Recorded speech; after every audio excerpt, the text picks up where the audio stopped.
Tem zagueiro brasileiro importante atuando no exterior que quer jogar no Corinthians. Vídeo de hoje do canal do Nicola traz novidades sobre esse tema e conta também que Palmeiras e Botafogo rejeitaram um show que o São Paulo aceitou e que já rendeu polêmica no Morumbi. Bora falar também sobre a lesão de Oscar, atualizações sobre Renato Gaúcho, que em sua apresentação no Fluminense admitiu que havia ouvido um pedido de um dirigente de clube grande do Brasil para que esperasse até domingo. Que clube será que é esse?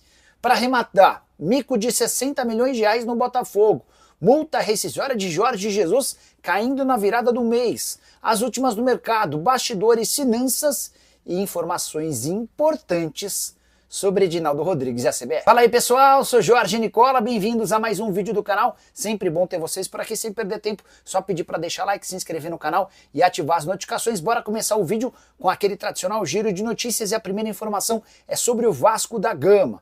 Dimitri Payet está entrando em seu último mês de contrato no Vasco. O vínculo se encerra em 5 de maio e nesse período ele vai ter 9 partidas para convencer os dirigentes do Cruz Maltino, que merece ficar pelo menos até dezembro. Jogos de Campeonato Brasileiro, Copa do Brasil e Sul-Americana.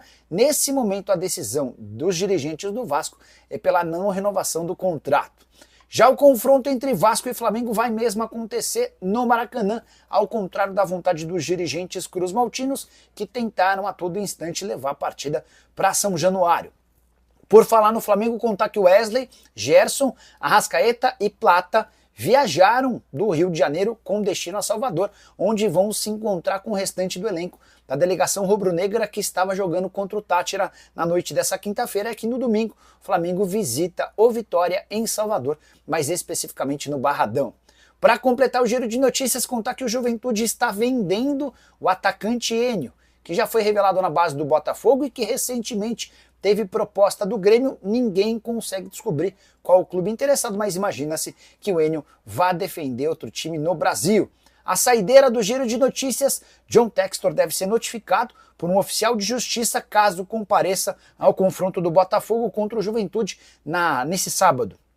E essa notificação se deve a uma ação do presidente da Confederação Brasileira de Futebol, o Edinaldo Rodrigues, que o acusa ou que entrou na justiça por conta de danos morais depois de uma série de declarações do dono da SAF botafoguense. E a Série B do Campeonato Brasileiro começa nessa sexta-feira com 3 partidas. Somente nas últimas horas a gente conseguiu descobrir que 4 emissoras de TV farão a transmissão do torneio: ESPN, Canal Desimpedidos, Rede TV e Kuai. Importante contextualizar que os 380 jogos estarão ou na ESPN ou no Disney Plus, que é o serviço de pay-per-view da ESPN. Então, se você quiser ter certeza de ver o jogo, basta estar na ESPN ou no Disney Plus. Mas serão 7 jogos exclusivos por rodada na ESPN e outros 2 em que a ESPN divide com a Rede TV e com o Canal Desimpedidos, e mais um que a ESPN divide com o Kuai. Então, o grosso do campeonato vai estar todo na ESPN, competição super importante que vale 4 vagas na primeira divisão do futebol nacional. O grande favorito, pelo menos em relação à folha salarial, aparece sendo o Atlético Paranaense, time rebaixado na temporada passada. Hora de falar sobre a farra de Edinaldo Rodrigues à frente da CBF.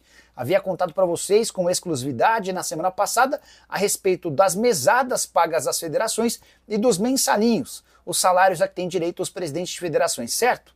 O pessoal da revista Piauí preparou uma matéria bem grande que aborda esse tema, além de outras novidades.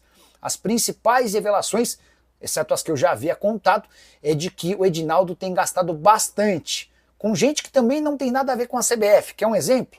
Durante a Copa do Mundo do Catar, o Edinaldo levou cerca de 49 pessoas para o outro lado do mundo, sem qualquer relação com a entidade ou confederações e com tudo pago.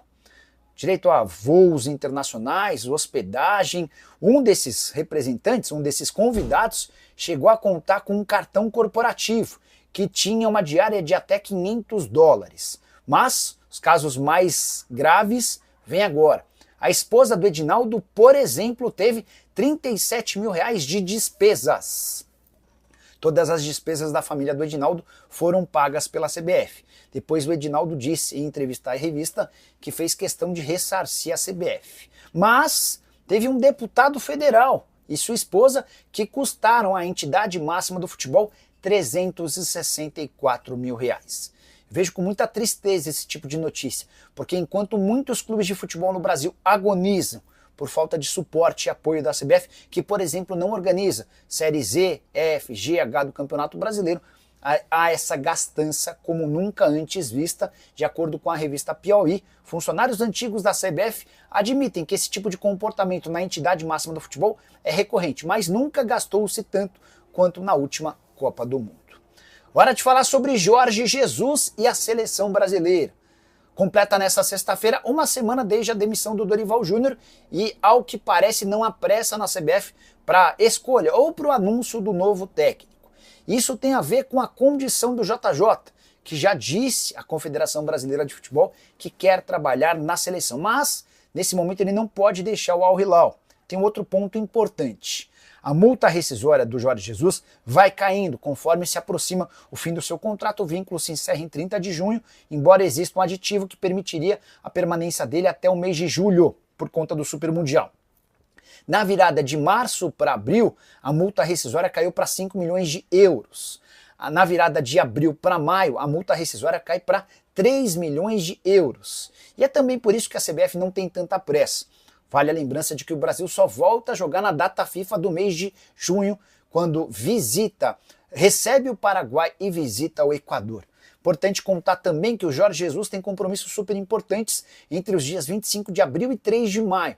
São confrontos da Liga dos Campeões da Ásia. Todos os jogos acontecerão numa mesma sede em Riad, na Arábia Saudita. No Campeonato Saudita, informação importante. O time do JJ, o Al Hilal, perdeu nessa sexta-feira para o Al Nassr de Cristiano Ronaldo, se complicando na tabela de classificação. O time aparece 4 pontos atrás do Al Ittihad, que joga nesse sábado, tendo a chance de aumentar para 7 pontos a vantagem, o que torna ainda mais simples a saída do JJ lá do futebol saudita. Hora de falar sobre o Botafogo, com um negócio de 60 milhões de reais que está se mostrando bastante equivocado. E olha que os dirigentes do Botafogo têm acertado bastante em contratações, mas no caso do Matheus Martins, atacante de 21 anos de idade, a coisa até agora não funcionou. Ele havia sido comprado na temporada passada da Udinese por 60 milhões. Na temporada passada não conseguiu ser destaque, e nesse ano a coisa piorou de vez, especialmente depois da chegada do Renato Paiva. Recentemente o Botafogo inclusive tentou trocá-lo com o Cauli. Resposta do Bahia foi de que não aceitaria o Matheus Martins como contrapeso. Nessa temporada o atacante soma 10 jogos, nenhum gol e nenhuma assistência. Desde que foi contratado, são 31 partidas com apenas 2 gols e 1 assistência, números que contrastam, por exemplo, com os de Igor Jesus, que foi contratado com muito menos distinção, muito menos barulho e muito menos preço, mas que hoje é super importante. Só para completar o noticiário do Botafogo, deixa eu registrar uma entrevista que o Arthur Jorge deu a uma televisão portuguesa. O ex-comandante do Botafogo disse o seguinte, abre aspas, não tenho dúvida nenhuma de que fui o melhor treinador da história do Botafogo por aquilo que conquistamos. É um fato. Vai sempre ficar marcado na história do clube, fecha aspas. Pergunta que eu deixo para o botafoguense, você concorda? O Arthur Jorge é o maior treinador que já passou pelo Botafogo. Usa o espaço para comentário e registra a sua opinião, beleza? Hora de falar sobre Renato Gaúcho, apresentado nessa sexta-feira como novo técnico do Fluminense. E ele fez uma revelação importante. Admitiu que foi procurado por um clube grande do futebol brasileiro e um dirigente com quem ele conversava pediu que o Renato esperasse até domingo. Mas apareceu o convite do Fluminense e esse clube em stand-by acabou ficando para trás. A declaração do Renato foi a seguinte, abre aspas, tive convite de outros clubes. Uma pessoa inclusive me pediu para não acertar com ninguém, porque domingo poderia me contratar. Mas aceitei o Fluminense porque aqui me sinto em casa. Fecha aspas. A grande pergunta nas redes sociais é qual clube brasileiro seria esse que havia pedido para que o Renato esperasse até domingo. Hoje os técnicos mais ameaçados na Série A são Fábio Carille no Vasco, Pedro Caixinha no Santos, Luiz Ubeldia no São Paulo e Juan Pablo Vojvoda no Fortaleza. Desses 4 times, somente o Vasco joga no sábado. Então se o Renato Gaúcho fez menção ao domingo, dá para imaginar que poderia ser um dos 3 times que jogam no fechamento do fim de semana. O Caixinha com o Santos, o Zubeldia com o São Paulo e o Juan Pablo Vojvoda no Fortaleza. Você tem algum palpite para qual time era esse? Prometo que eu vou tentar descobrir essa história para contar com exclusividade para você. Beleza? Hora de falar sobre o Oscar, meio atacante do São Paulo, que foi jogar no sacrifício contra o Tajeres no meio da semana, voltou a sentir a coxa. E o pior, depois de exames ficou constatada uma lesão muscular na coxa esquerda. E já dá para cravar que ele é desfalque, pelo menos dos 2 próximos jogos, no domingo contra o Atlético Mineiro, em Belo Horizonte, e no meio de semana na Libertadores da América contra o Alianza Lima. Desfalque importante de alguém que joga muito e que se torna ainda mais importante com a ausência do Lucas Moura, outro jogador machucado. A nota do São Paulo para divulgar a lesão é a seguinte, abre aspas, após deixar a partida na Argentina com dores na coxa esquerda, o meia Oscar permaneceu em tratamento no Refis. Ele passou por novos exames que identificaram a existência de lesão no local, fecha aspas, não há qualquer menção à gravidade da lesão, nem ao período fora. Quem sabe durante o programa do Nicola a gente consegue novidades sobre o tema. Hora de falar sobre um show que está causando polêmica no fim do ano. É que o São Paulo aceitou abrir suas portas no Morumbi para a realização do show do Linkin Park. Esse show está marcado para 8 de novembro e vai impedir o São Paulo de fazer a segunda partida final da Copa do Brasil como mandante caso esteja na decisão do torneio. A notícia relevante vem agora, antes do acordo com o São Paulo. O pessoal que organiza esse show, da Live Nation, havia tentado levar o show para o Allianz Parque do Palmeiras e também para o Rio de Janeiro, no caso no Newton Santos, estádio do Botafogo. E dirigentes do Palmeiras e da W Torre e do Botafogo rejeitaram a ideia da realização desse show, exatamente para manter o estádio desses dois times à disposição das equipes caso elas prosperem na Copa do Brasil. Decisão que pode ser arriscada ou não. Se o São Paulo estiver na final da Copa do Brasil e perder a chance de atuar no segundo jogo em casa por conta desse episódio, você pode ter certeza absoluta que vão chover críticas ao departamento de marketing, ao presidente Júlio Casares e muito mais. Se o São Paulo for eliminado em qualquer uma das próximas fases, ninguém nem vai lembrar dessa história, mas o Tricolor vai colocar mais de 3 milhões de reais no caixa. Pergunta que eu deixo para você é, na cadeira de presidente de um clube de futebol, você aceitaria um show como esse ou não? Já uso o espaço para comentário e registra a sua opinião. Só queria complementar contando que o Linkin Park se apresenta no dia 5 de novembro no Couto Pereira, em Curitiba, no dia 8 de novembro no Morumbi e no dia 11 de novembro no Mané Garrincha, lá no Distrito Federal. Bora fechar o vídeo para falar sobre o Corinthians. O zagueiro importante brasileiro do futebol europeu se ofereceu para jogar no Timão. Eu me refiro a Gabriel Paulista, 34 anos de idade. Ele sai muito novo do Brasil quando jogava no Vitória e passa a atuar em clubes grandes do futebol na Europa. Já esteve, por exemplo, no Villarreal, no Arsenal, no Valência, no Atlético de Madrid e desde o início da temporada passada no Beşiktaş da Turquia. Em entrevista ao André Hernan, Gabriel Paulista disse o seguinte, abre aspas, todo mundo sabe que eu tenho um sonho de voltar ao Brasil e jogar no Corinthians, porque aí já entra em questões familiares e também de infância. Não fecho as portas para nenhum clube do Brasil, mas minha vontade é vestir o manto do Coringão. Declaração corajosa, porque ao mesmo tempo em que ele abre portas no Corinthians e mexe certamente com o torcedor, ele fecha portas no Palmeiras, no São Paulo, no Santos, entre outros clubes paulistas. Não acho que, por exemplo, essa declaração o impediria de virar reforço de um time grande do Rio ou do Rio Grande do Sul, mas certamente dificulta uma eventual transferência para rivais paulistas. Corinthians que busca defensores para o segundo semestre, mas que para contratar o Gabriel Paulista precisaria abrir seus cofres. O atleta assinou contrato até junho de 2027 e tem sido titular absoluto. Na atual temporada, 19 jogos, 1 gol e 1 assistência. Desses 19 jogos, 18 na condição de titular. Você conhece o Gabriel Paulista? Caberia no elenco corintiano? Já usa o espaço para comentário, só não esquece de deixar like, de se inscrever no canal. Tem live a partir das 7 da noite. Aguardo pela sua presença. Tchau! Fala, torcedor alvinegro! Antes de mais nada, já chega chegando. Se inscreve agora no canal Glorioso News, ativa o sininho das notificações e deixa aquele like maroto. Aqui você sempre fica por dentro das notícias mais quentes e surpreendentes do nosso Botafogo. E ó, no vídeo de hoje tem uma bomba que promete mexer com o coração da torcida. Mas calma, segura a ansiedade aí porque o que acabou de ser divulgado nos bastidores de General Severiano é daquelas informações que a gente até duvida no início, mas que pode mudar completamente os rumos do Glorioso nessa temporada.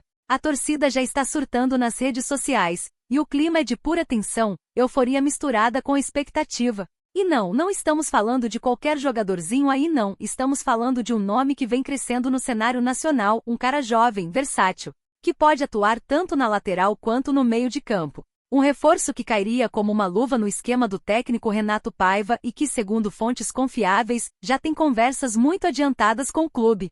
As movimentações nos bastidores pegaram todo mundo de surpresa. E quem está diretamente envolvido nas tratativas é ele, o homem forte da SAF, John Testor. Isso mesmo. O gringo não está de brincadeira e já teria colocado esse nome como prioridade para reforçar o elenco alvinegro ainda nesta janela. O técnico Renato Paiva deu o aval pessoalmente e disse que esse jogador tem as características ideais para o seu sistema de jogo. E o nome dele? Torcedor, anota aí, Lucas Esteves. Isso mesmo. O lateral esquerdo que atualmente defende o Grêmio, mas que já demonstrou em campo uma qualidade absurda tanto defensiva quanto ofensivamente, está no radar do Botafogo. A diretoria já iniciou as sondagens e, segundo apurações, o negócio pode avançar nos próximos dias. A galera no X, o antigo Twitter, Instagram e até no TikTok já está pressionando o clube para fechar logo essa negociação. Tem torcedor dizendo que ele pode ser o novo titular absoluto da lateral esquerda e ainda dar uma opção criativa no meio-campo.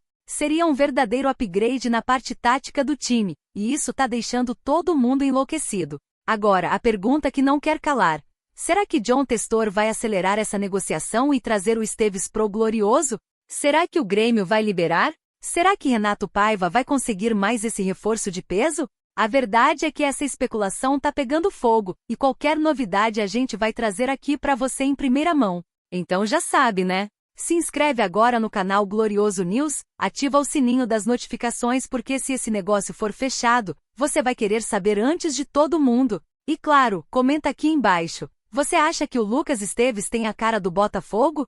Seria titular fácil? Quero saber a opinião da nação alvinegra. Até a próxima e saudações gloriosas!